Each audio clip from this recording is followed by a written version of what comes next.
Welcome back to another week. Hopefully you had a great weekend. Today we're going to be going over some of the videos that you might have missed out from last week, along with some of the updates to the website. So let's get started.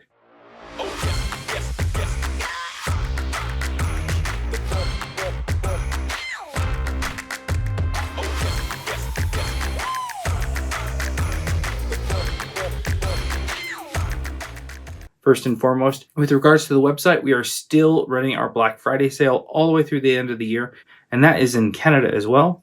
Speaking of Canada, if you haven't noticed, we now have available, apart from Apple and Samsung, we also have Oppo, Vivo, Xiaomi, and Lenovo.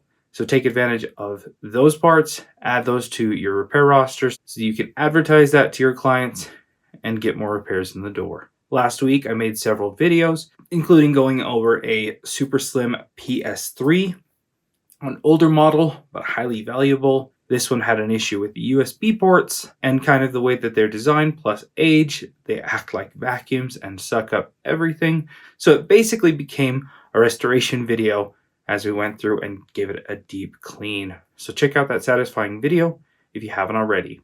I also went over an Apple Watch Ultra. Actually, it was a fake Apple Watch Ultra. We took it apart, saw what was inside, and I think you'll be surprised if you haven't seen that already.